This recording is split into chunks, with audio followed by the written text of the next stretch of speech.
નમસ્કાર, તમે સાંભળી રહ્યા છો પ્રેમ અનમોલ હોતા હૈ વાણી. હું છું તમારી હોસ્ટ વાણી. ગયા એપિસોડમાં રાશિલ જેઠ સાથેના તેના જીવનની અપવિત્રતામાંથી મુક્તિ મેળવવા માંગતી હતી. આજે તમે રાશિલની ભાવનાત્મક શુદ્ધિકરણની યાત્રા વિશે સાંભળશો. ગુરુદ્વારામાં 6 કલાક સેવા કર્યા પછી અને તેના જૂના કપડાં બાળ્યા પછી પણ રાશિલ અશાંત છે. તેને લાગે છે કે તેની પવિત્રતા કાયમ માટે છીનવાઈ ગઈ છે.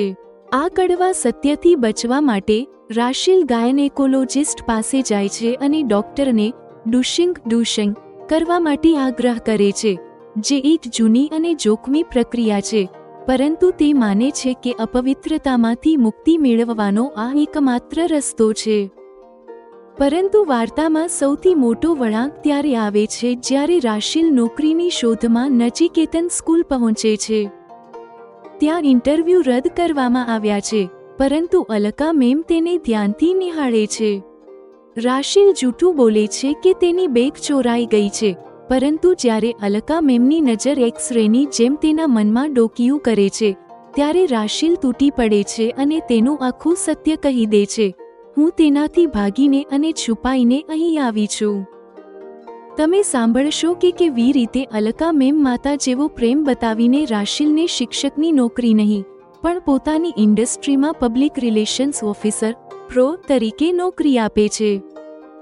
શું અલકા મેમ બધી છોકરીઓ સાથે આવા જ છે, અથવા રાશિલ પ્રત્યેની તેમની આ અતૂટ કરુણા કોઈ ઊંડા રહસ્ય તરફ ઇશારો કરે છે? જિજ્ઞાસા, વિશ્વાસ અને એક નવું જીવન. પ્રેમ અનમોલ હોતા હૈ વાણીમાં તમે સાંભળશો. એપિસોડ 15, અપવિત્રતાનો અહેસાસ અને અલકા મેમનો ચમત્કારી ઉપકાર. રાશિલ લગભગ 1 વર્ષથી ગુરુદ્વારા જઈ શકી નહોતી. આજે તેને ત્યાં સેવા કરવાનો લહાવો મળ્યો.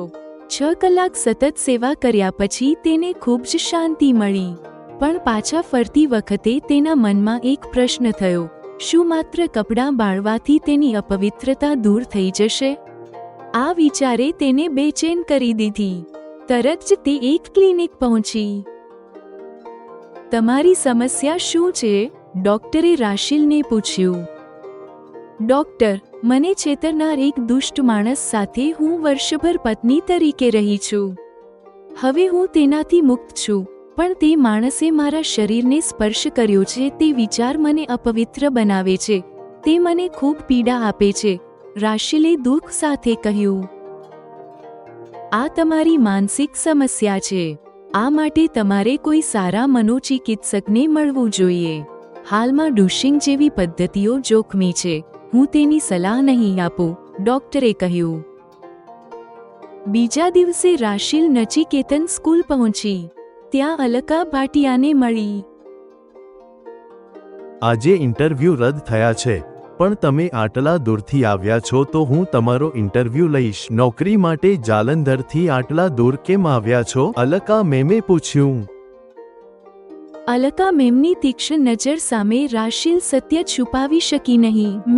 મેં જેની સાથે લગ્ન કર્યા હતા તે માણસ સારો નથી. હું તેનાથી ભાગીને અહીં છુપાઈને આવી છું. મારા અસ્તિત્વ માટે અને ગૌરવ જાળવવા માટે મારે તાત્કાલિક નોકરીની જરૂર છે, તેણે રડતા રડતા કહ્યું.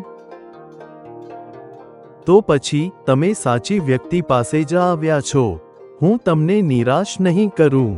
મારી પોતાની ઇન્ડસ્ટ્રીમાં તમને પબ્લિક રિલેશન્સ ઓફિસર તરીકે નિયુક્ત કરું છું. તમને લખવાનો શોખ છે એટલે ત્યાં તમને સરળ રહેશે.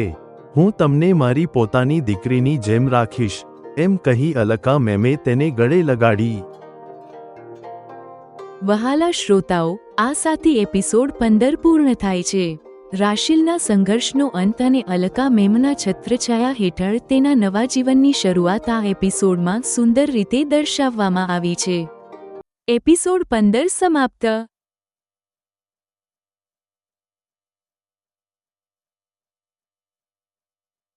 એપિસોડ 16. નમસ્તે, તમે સાંભળી રહ્યા છો પ્રેમ અનમોલ હોતા હૈ વાણી. હું છું તમારી હોસ્ટ વાણી.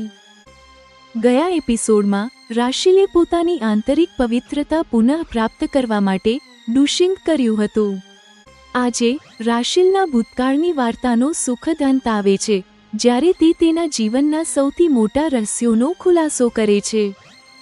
તમે સાંભળશો કેવી રીતે જ્વેલરી શોપવાળા શેઠજીનું બદલાતું વર્તન સંયોગ નહોતો, પરંતુ અલકા મેમની આયોજિત યોજના હતી. રાશિલ જણાવે છે કે મેમે તેને સ્ટેશન પર બુરખો ફેંકતી જોઈ હતી અને તેમના ડ્રાઈવરે તેનો પીછો કર્યો હતો. પરંતુ સૌથી મોટો ખુલાસો, અલકા મેમે ગોપનીય રીતે જાલંધર જઈને રાશિલના માતા પિતા સાથે મુલાકાત કરી અને તેમને ભરોસો આપ્યો કે તમારી દીકરીનું ધ્યાન હું મારી દીકરીની જેમ રાખી રહી છું. સાચે જ મેમ કોઈ પરીકથાની પરી જેવા છે. રાશિલે એક ભાગ્યવાદી ટિપ્પણી કરી, મારો અને તમારો ક્યારેય પરિચય પણ ન થયો હોત જો મેં આટલી મોટી કિંમત ન ચૂકવી હોત. આજે તમે સાંભળશો મારી અને રાશિલની ભાવનાત્મક વિદાય, જ્યારે અમે બહેનોની જેમ વીંટળાઈને સૂતા. અને પછી રાશિલ અમેરિકા જતી રહી. પણ શું રાશિલના આત્મીય સંબંધો સાચા હતા કે જૂઠા? તેનો કોલ ન આવવાથી મારા મનમાં સંશય છે. અને આ જ સંશય મને અલકા મેમના સુપર કિંગ સાઇઝ બેડ પર પાછો લઈ આવે છે. હવે રાશિલ જતી રહી છે અને મેમે પહેલીવાર મારી સામે રાશિલની વાતો શરૂ કરી છે. મને લાગી રહ્યું છે મારી જીવનની સાંકળની ગૂંચવાયેલી કડીઓ હવે ઉકેલાવાની છે. રહસ્ય, એકલતા અને એક નવો ખુલાસો. પ્રેમ અનમોલ હોતા હૈ વાણીમાં. તમે સાંભળશો એપિસોડ 16, ભૂતકાળની શુદ્ધિ અને મેમની જાસૂસીવાળી પરોપકારિતા. બીજા દિવસથી રાશિલ ડોક્ટરે લખી આપેલા વોશ, સ્પ્રે અને પાવડરનો ઉપયોગ કરીને પોતાની આંતરિક સ્વચ્છતામાં લાગેલી રહી. ધીમે ધીમે તેને લાગવા માંડ્યું કે તેણે પેલા માણસની દુર્ગંધ પોતાના શરીર પરથી ભૂંસી નાખી છે. તેને એક પ્રકારનો સંતોષ મળ્યો. એક હદ સુધી તેણે પોતાની પવિત્રતા પુનઃપ્રાપ્ત કરી લીધી છે. વાસ્તવમાં રાશિલ માટે પવિત્રતાની અનુભૂતિ શારીરિક કરતાં માનસિક દ્રષ્ટિએ વધુ જરૂરી હતી, જે હવે તેને થવા લાગી હતી. પોતાની વાર્તા કહીને રાશિલ ચૂપ થઈ. દ્રશ્ય પરિવર્તન. મને આ એક સિરિયલના સુખદ અંત જેવું લાગ્યું. મને લાગે છે કે ભટકી ગયેલી દરેક છોકરીને કોઈ અલકા ભાટિયા ચોક્કસ મળવી જોઈએ. રાશિલે થોડીવાર પોતાની લાગણીઓ પર કાબૂ રાખ્યો અને પોતાની ભીની આંખો લૂછી. હું બદામનું દૂધ બનાવું છું. પછી આગળની કેટલીક વાતો વધુ જણાવીશ. રાશિલ ઊભી થઈ.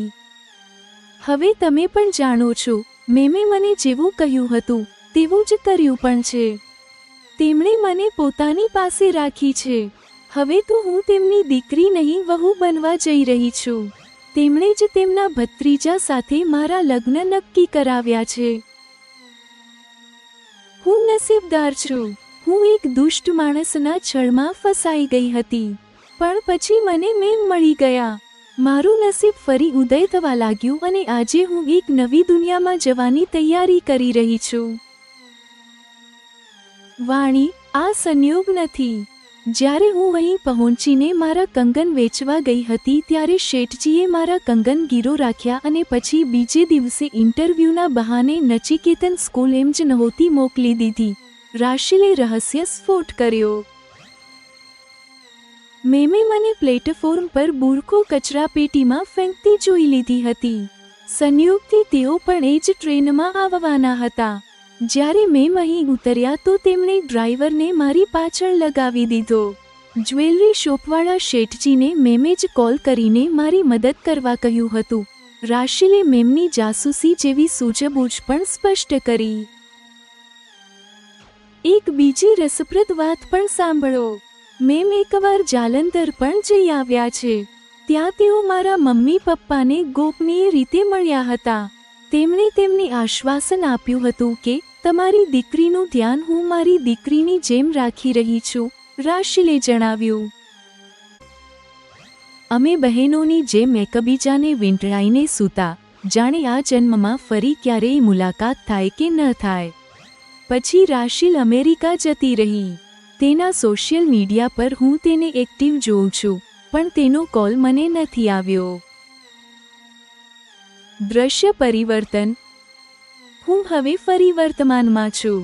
હું સુપર કિંગ સાઇઝ બેડ પર અલકા મેમ સાથે સૂતી છું. હવે રાશિલની ગેરહાજરીમાં પહેલીવાર તેમણે મારી સાથે રાશિલની વાતો શરૂ કરી છે. મને લાગે છે કે રાશિલે અગાઉ જણાવેલા ઘટનાક્રમમાં જે કડીઓ ખૂટે છે તે હવે મળી જવાની છે. વહાલા શ્રોતાઓ, આ સાથે એપિસોડ 16 પૂર્ણ થાય છે. આ એપિસોડ રાશિલની વાર્તાની બધી ખૂટતી કડીઓને જોડીને તેને સુખદ અંત આપે છે અને વાણીને અલકા મેમના રહસ્યની બિલકુલ સામે લાવીને ઊભી કરી દે છે. એપિસોડ 16 પૂર્ણ.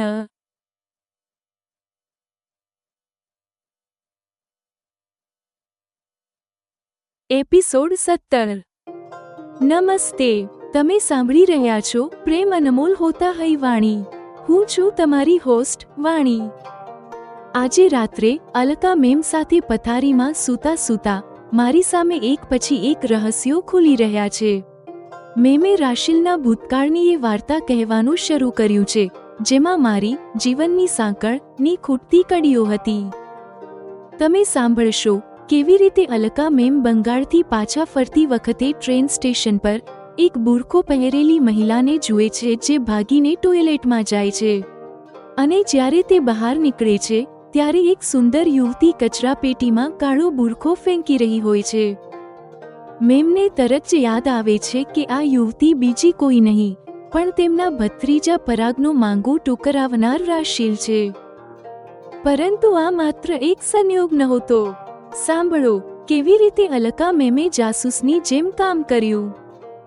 તેમણે ટ્રેનમાં રાશિલ પર નજર રાખી. પોતાના ડ્રાઈવર વસંતાને રાશિલની પાછળ લગાવી દીધો. સુધીર પાટણી જ્વેલરી શોપના શેઠજી ને ફોન કરીને આધાર કાર્ડની નકલ અને પૈસાના સંચાલન માટે નિર્દેશો આપ્યા. અને અંતે વનિતા હોસ્ટેલના સંરક્ષક હોવાને નાતે તેમણે રાશિલ માટે સુરક્ષિત આવાસ સુનિશ્ચિત કર્યો. મેમે જણાવેલી આ વાર્તા કોઈ હાઈ પ્રોફાઇલ થ્રિલરથી ઓછી નથી. શું અલકા મેમની આ પરોપકારિતા માત્ર સગપણ નિભાવવા માટે હતી અથવા તેઓ રાશિલને કોઈ મોટી યોજના હેઠળ પોતાની પાસે લાવ્યા હતા જેનો સંબંધ તેમના ભત્રીજા સાથે હતો? અલકા મેમની અસાધારણ ક્ષમતાનો સૌથી મોટો ખુલાસો પ્રેમ અનમોલ હોતા હૈ વાણીમાં તમે સાંભળશો. એપિસોડ 17. નાઇટ બલ્બના અજવાળામાં ઉકેલાતું રહસ્ય, બુરખાથી લઈને બોન્ડિંગ સુધી. બેડરૂમમાં ફેલાયેલા નાઇટ બલ્બના ઝાંખા પ્રકાશમાં મારી અડધી ખુલેલી આંખો સમક્ષ અલકા મેમ દ્વારા કહેવામાં આવી રહેલી વાતોથી શૂન્યના ચિત્રપટ પર ચલચિત્રની જેમ ક્રમબદ્ધ દ્રશ્યો ઉભરવા લાગ્યા છે. થોડા વર્ષો પહેલા અલકા ભાટિયા પોતાની એક્રેલિક ઇન્ડસ્ટ્રીના ઉત્પાદનોના મોટા સોદાને આખરી ઓપ આપવા માટે બંગાળના એક શહેરમાં ગયા હતા. જો કે આવું કામ તેમનો માર્કેટિંગ વિભાગ કરતો હોય છે, છતાં મેમે આ કામ જાતે કરવાનું નક્કી કર્યું હતું. વાસ્તવમાં તે શહેરમાં મેમના એક સંબંધી રહે છે. તેમના પરિવારમાં એક શુભ પ્રસંગ હતો. તેમાં સામેલ થવા માટે મેમને આમંત્રણ મળ્યું હતું. એક જ યાત્રામાં 2 કામ પૂરા થશે તે હેતુથી અલકા મેમનો આ કાર્યક્રમ નક્કી થયો હતો. દ્રશ્ય પરિવર્તન. શુભ પ્રસંગમાં હાજરી અને સોદો નક્કી કર્યા પછી તેઓ પાછા આવવા માટે ટ્રેનની રાહ જોતા વેઇટિંગ રૂમમાં બેઠા છે. ત્યારે તેમની નજર અચાનક એક બુરખો પહેરેલી મહિલા પર પડી. તે મહિલા લગભગ દોડતી વેઇટિંગ રૂમમાં પ્રવેશી અને સીધી ટોયલેટમાં ગઈ. અલકા ભાટિયા વિચારી રહ્યા છે, આ મહિલા એસી ક્લાસમાં મુસાફરી કરતી હોય તેવી લાગતી નથી. એટેન્ડન્ટે તેને અહીં આવવા કેવી રીતે દીધી? જ્યારે તેઓ આ વિચારી રહ્યા છે ત્યારે કુલીએ આવીને કહ્યું, મેડમજી, તમારી ટ્રેન પ્લેટફોર્મ પર આવવાની ઘંટડી વાગી ગઈ છે. ઠીક છે, તમે આ સામાન લઈ લો, અલકાએ ખુરશી પરથી ઊભા થતા કહ્યું. કુલીની પાછળ તેઓ વેઇટિંગ રૂમની બહાર નીકળી રહ્યા છે ત્યારે તેમને એક સુંદર યુવતી ટોયલેટમાંથી બહાર નીકળતી દેખાઈ. તે યુવતી તેમને પહેલા જોયેલી હોય તેવી લાગી. તેમને આશ્ચર્ય થયું કે તે યુવતીએ પોતાના હાથમાં રહેલું કાળું કપડું કચરાપેટીમાં નાખી દીધું. અલકા મેમને એ સમજતા વાર ન લાગી કે બુરખો પહેરીને અંદર ગયેલી મહિલા આ જ યુવતી છે. તેમને પ્રશ્ન થયો કે આ સુંદર યુવતીએ પોતાનો બુરખો કચરાપેટીમાં કેમ ફેંકી દીધો. તેમને શંકા થઈ રહી છે, આ યુવતી જો મુસ્લિમ નથી તો કેમ બુરખામાં છુપાઈને આવી છે? ક્યાંક તે કોઈ મોટું કાંડ કરીને તો નથી આવીને? તેમને એવું પણ લાગી રહ્યું છે કે આ છોકરીને તેમણે ક્યાંક જોઈ છે. આગળ ચાલતી તે યુવતી જનરલ કોચમાં ચડી ગઈ. એક બોગી છોડીને અલકા મેમનો એસી કોચ હતો. સીટ પર બેઠા પછી અલકા મેમને યાદ આવ્યું, આ છોકરી જાલંધરના હરભજનની દીકરી રાશિલ જ છે. આના માટે જ તેમના પિતાએ અમેરિકા રહેતા પૌત્ર પરાગના લગ્ન માટે ભલામણ કરી હતી, પણ છોકરીએ માંગું ટુકરાવી દીધું હતું. તેમને નામ પણ યાદ આવી ગયું, રાશિલ. ટ્રેન પ્લેટફોર્મ છોડવા લાગી. તેમણે મોબાઈલ ગેલેરીમાં પરાગના સમયના રાશિલના ફોટા જોયા અને તેમને ખાતરી થઈ ગઈ કે આ રાશિલ જ છે. તેઓ મૂંઝવણમાં પડ્યા કે રાશિલ આવી હાલતમાં કેમ છે? તે કેમ જનરલ ક્લાસમાં મુસાફરી કરવા મજબૂર છે? આખી મુસાફરી દરમિયાન તેમના મનમાં રાશિલના જ વિચારો ચાલતા રહ્યા. જ્યારે તેમણે રાશિલને પોતાના જ શહેરના સ્ટેશન પર ઉતરતી જોઈ ત્યારે તેમણે તેનો પીછો કર્યો. તેમણે ડ્રાઈવર વસંતાને નિર્દેશ આપ્યો, વસંતા, તું આ છોકરીની પાછળ જા અને તે ક્યાં જાય છે તે મને કોલ કરીને જણાવ. વસંતાનો કોલ આવ્યો અને તેણે જણાવ્યું, મેડમજી, તે છોકરી પાટણી જ્વેલર્સમાં ગઈ છે. અલકાએ પૂછ્યું, ઠીક છે, તે ત્યાં શું કરી રહી છે? વસંતાએ જણાવ્યું, એવું લાગે છે કે તેણે પર્સમાંથી કંઈક કાઢીને શેઠજીને આપ્યું છે. અલકા મેમે તરત જ સુધીર પાટણીને કોલ કર્યો. સુધીર, હું અલકા ભાટિયા બોલું છું. જે છોકરી તારી સામે ઊભી છે, શું તે કોઈ ઘરેણાં વેચવા આવી છે? જી હા દીદી, સુધીરે જવાબ આપ્યો. તેને જે રીતે શક્ય હોય તે રીતે મદદ કર, અને હા, કોઈ પણ બહાને તેના આધાર કાર્ડની નકલ ચોક્કસ લઈ લેજે, મેમે સૂચના આપી. થોડીવાર પછી સુધીરે જણાવ્યું, દીદી, મેં તેને કંગન ગીરો રાખીને 10,000 રૂપિયા આપી દીધા છે અને તેને રહેવા માટે વનિતા હોસ્ટેલનું એડ્રેસ આપી દીધું છે. મેમે તરત જ વનિતા હોસ્ટેલના મેનેજર મનપ્રીતને કોલ કર્યો. મનપ્રીત, એક છોકરી રાશિલ તમારી પાસે આવી રહી છે.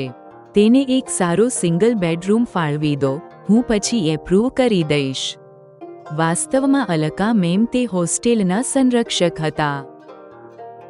મેડમજી, તે છોકરી વનિતા હોસ્ટેલના ગેટની અંદર ગઈ છે. વસંતાએ છેલ્લી રિપોર્ટ આપી. વહાલા શ્રોતાઓ, આ સાથે એપિસોડ 17 પૂર્ણ થાય છે. આ એપિસોડમાં વાણીની અડધી ખુલેલી આંખો સામે અલકા મેમનો ભૂતકાળ અને રાશિલની વાર્તાની ગૂંચ પૂરેપૂરી ઉકેલાઈ જાય છે.